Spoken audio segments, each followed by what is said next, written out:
Welcome to the Sweep Spot mini episode 23. For this episode, we've been doing these mini episodes, and sometimes it'll be myself and a guest, sometimes it'll be by myself, and sometimes it'll be Ken and a guest with us. And that is what we're doing tonight. We're going to welcome back a familiar guest to our show, and that is Don Ballard. Welcome to our show, Don. Hi, it's very nice to be here. Yeah. So you were on, maybe a month or two ago. We had on a group of fellows that were associated with the Disneyland hotels in downtown Disney. We had a fun discussion. And on this mini episode, I thought we'd bring you on to kind of talk about your additions to your new book and your new book coming up. But before we do that, I wanted to just kind of familiarize our listeners with you and a little bit. I wanted to ask you, how did you become interested in the Disneyland Hotel's history?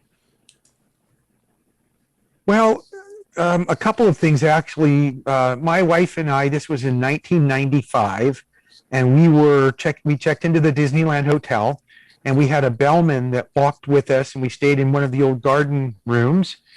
And on the way over there, he had mentioned that he had been there since 1968. And he said, somebody ought to write something about this place. It has a real fantastic history, with the buildings and the architecture and the people that stayed there and how it paralleled its growth with Disneyland, and just how it was, the precursor to your visit to Disneyland. And I always said that I was going to write a book. I said in college, one of my bucket list items was that I was going to write a book. And so I just tucked that away, and I think it was 10 years later I came out with my first book. But I spent about 3 or 4 years researching and everything before that book came out. And then one of the other things that did it was I read an article by a lady named Mary Andrick, and she used to work at the hotel, and she wrote a brief history on the hotel for a magazine called Kaleidoscope, which was an in-room magazine at the Disneyland Hotel. And that also inspired me. It's really unique to, up to the time I met you, I think your book at that time had been out for a few years. Your book came out in 2005, the first one. Is that correct? Yeah, the 50th anniversary. Mm-hmm. And when I met you, I thought, wow, this is really unique. I mean, it's a book about the hotel. There's so many books about the history of the parks and animation and different parts of the Disney company, but to have a book about the hotels, I thought, wow, that's really interesting because, we've all kind of been there at some point. Maybe we haven't stayed there, but we've, as Disney fans, we've been there. We've walked through it or whatnot.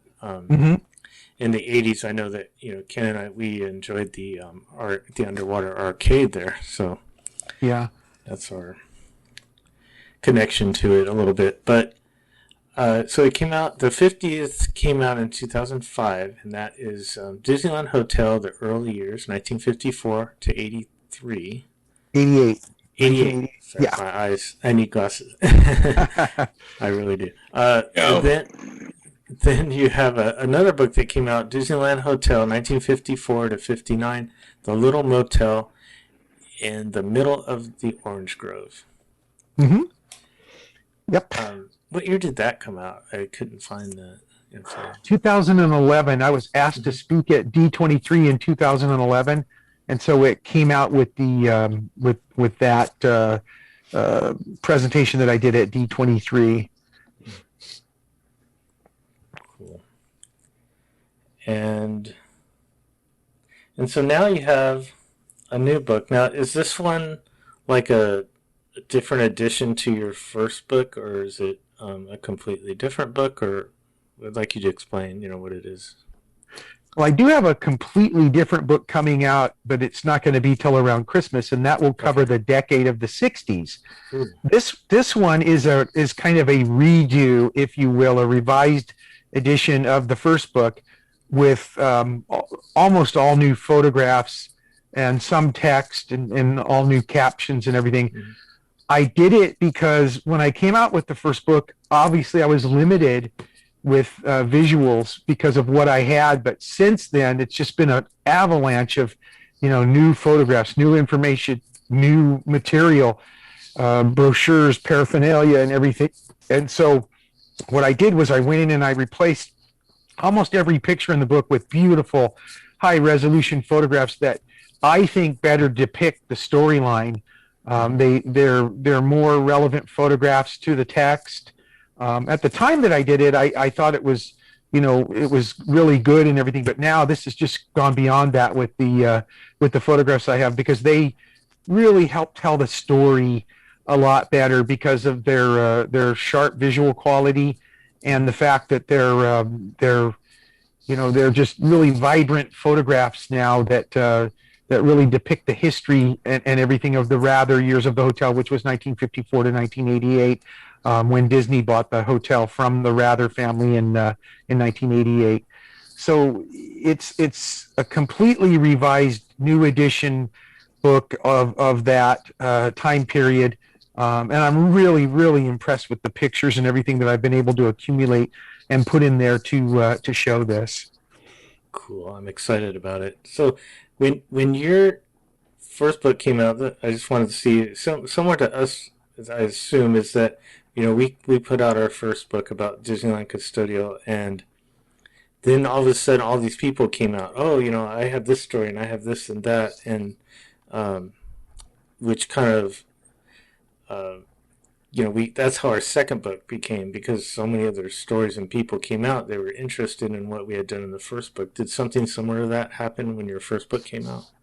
Oh yeah, the floodgates opened. Yeah. I mean, I started getting emails and calls and things. One really interesting call was from the original architect, Alfred Nicholson, who was in his early 90s at that time. And he's the architect of all three towers at the hotel, the monorail station, the monorail tracks coming to there, anything that was built in there after the first edition of the hotel.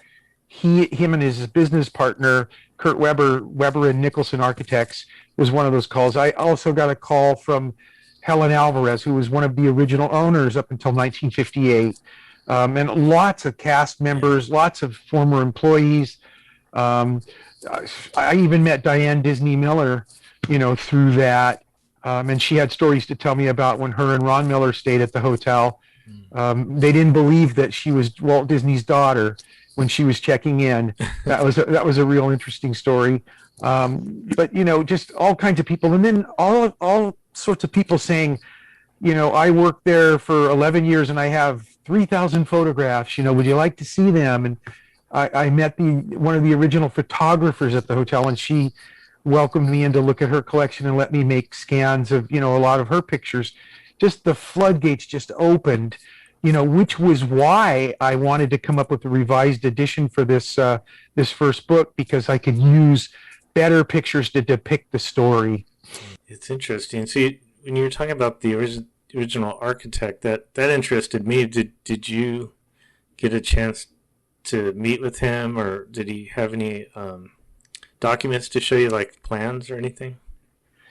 Well, his name was Alfred Nicholson, and one day I got a phone call, and I have caller ID, and it said Alfred Nicholson, and I said, "This can't be," in my head before I answered. And he said, "Hi, Don, this is Alfred Nicholson, and I just bought your book, and it brought back a lot of memories for me." He goes, "I'm coming up to see you." He knew, I lived in Northern California. And like I said, he lived in Malibu, and he said, "I'm coming up to see you." And, I think a day later, he comes driving up, and he said, "Come here, I want to show you something." He opened his trunk, and there's like a trunk full of blueprints and photographs and brochures and negatives and building permits and blueprints and documents. And he said, "Help me get this stuff out." And I said, "Oh, with pleasure," Yeah. And then he said, "You can take it for as long as you need it and make as many copies as you want." And he ended up spending the weekend with us. I sat at a table and had a second screen hooked up to my laptop and showed him a lot of the things that I had.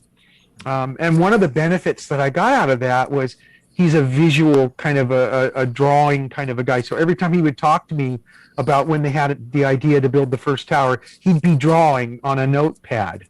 And I saved every one of his sketches, that he did. He said, when we did this, we had this in mind. We wanted people, when they walked through the administration building and the shops, they wanted to see the tower, or why we called it Hotel Disneyland instead of Disneyland Hotel. And so many stories. I mean, we stayed up till midnight that first night. And then he ended up staying the night, and then we talked almost the whole day the next day. And it was just like this just wonderful experience and meeting with him. Sadly, Al's passed away. He passed away a couple of years ago. He was 97. But I had, I think, 7 or 8 subsequent meetings with him. And we also got to be guest speakers at the Walt Disney Family Museum, where he joined me as a presenter there. And he was a World War II vet. He flew in a B-24 Liberator in World War II. Just full of stories and meetings with the Rather family and Walt and Roy Disney, and why they built this the way they built that, and some other ideas that never got built, and the idea behind this, and it was just absolutely amazing. Wow. Did he say that, like, did Walt Disney have, obviously they met, but I'm just wondering how much of an influence Walt had on, how the towers would look, or the layout of the area. The Rather Corporation had to run everything by Disney before they would okay anything. And one of the only bad moments, I think, between Rather and Disney was when Jack built the first tower and then extended it in 1965, because you could actually see that building from inside Disneyland, and Walt did not want the people to see the outside world, and you could actually see that until they built New Orleans Square, Pirates of the Caribbean, and things like that, where it covered up that view.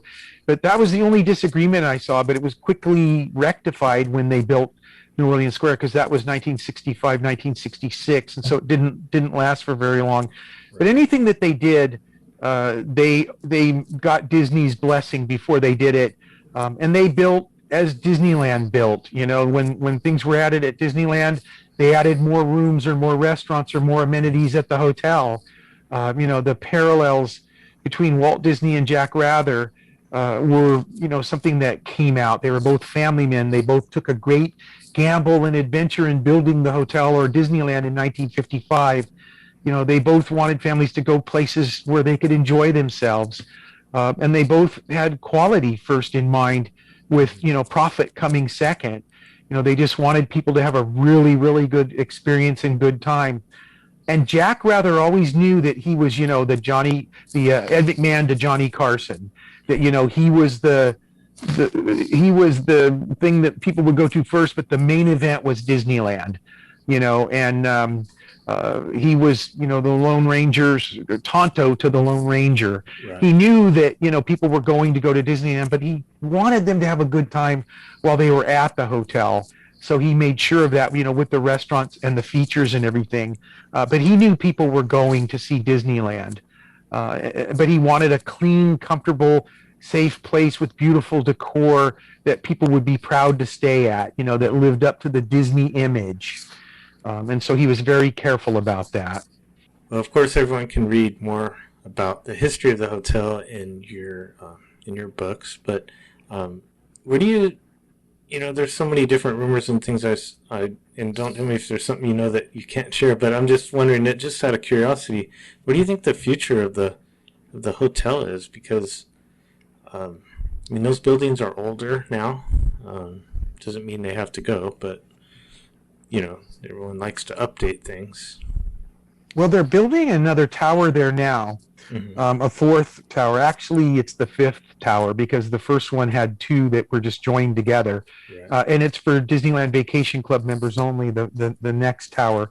And it's going to go in that area that used to be where Dancing Waters, what kind of fronts Walnut Street. Oh, yeah, the back. The side, actually, next to the convention facilities and stuff, but further over, more towards the Bonita Tower. I know they're all called something else now, the Wonder, the Magic, or whatever, but I still call them the Bonita, the Marina, and the Sierra. Yeah. And they know what they know what I mean when I go there. The Nina, the Pita, the Santa Maria. Yeah. No, yeah, no. Disney brought in those generic names with them. Yeah. Yeah. But at one time, I know they talked about knocking down a tower at a time because they were getting old. But I think they gave up on that idea, and they've embraced the mid-century modern kind of look now, and they're just kind of refurbishing the buildings, with new electrical and new features and everything. There was a story one time that they told me that there was a convention of cheerleaders, and everything started at like 8 o'clock in the morning, and around 7, all those cheerleaders were using their blow dryers, and they said that the power would just go out because the panels just weren't built to take that much energy use, and so there was a minor catastrophe there when the cheerleader convention was there.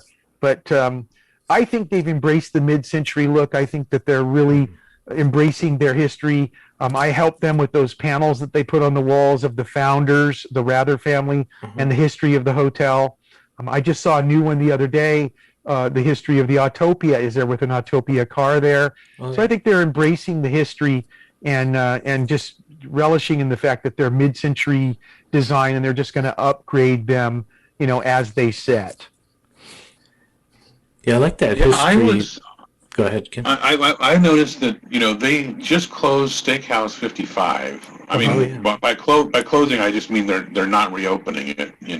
Yeah. Because it was closed down with everything else closing down. And that had been Granville Steakhouse before. Named after Bonita, yeah.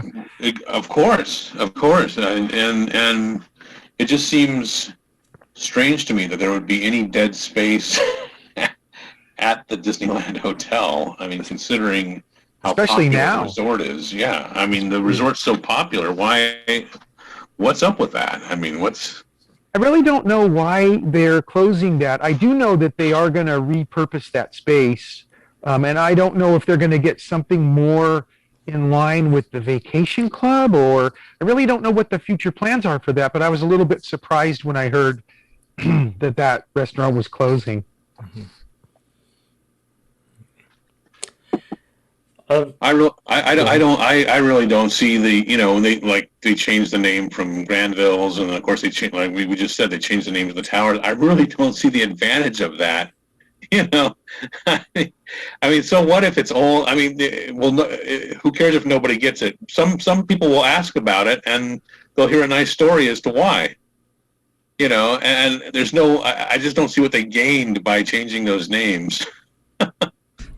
Yeah, I don't know. I mean, I know that that they're always, like Walt Disney said, the Disneyland will always be changing. Well, they're always changing there as well. But I wish I knew, what was going on there, with respect to the restaurants, because I would think that if at any time at all they would need, an upscale restaurant for there right now.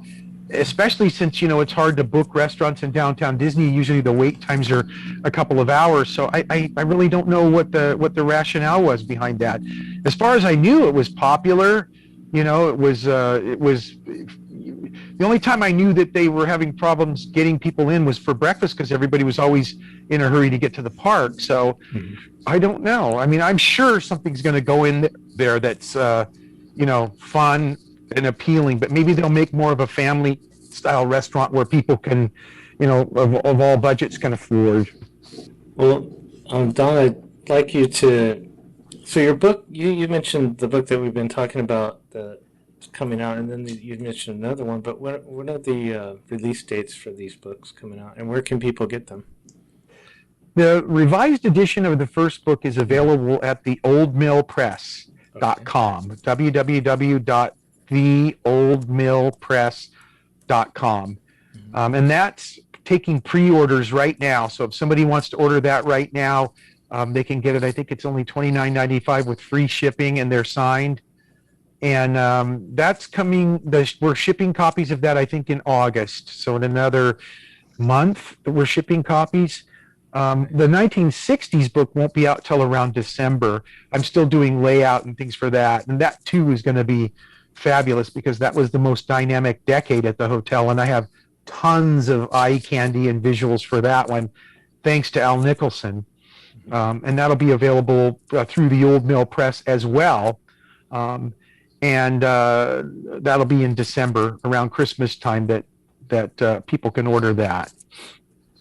Great. Well, we'll have to have you back on, and we'll discuss that as the time comes. Great.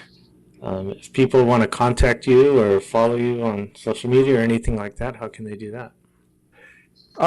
My email, I guess, is donballard@comcast.net. Mm-hmm. I have a Facebook page, Disneyland Hotel The Early Years. I have a website, www.magicalhotel.com. And, all my information is on Facebook as well. I love when people write. I love when people ask me questions about the hotel. I love when I can rekindle an old memory, like by showing them a photograph. I get people saying, I stayed there in 1965 for my honeymoon. Do you have any photos? And I'm always happy to oblige. So I love it when people reach out to me. That's great. Well, it was nice to chat with you again, and we'll do this again soon. Thank you. It's been my pleasure. I really appreciate it. And I love you guys' postings and your podcasts and everything. It's just amazing. Thank you.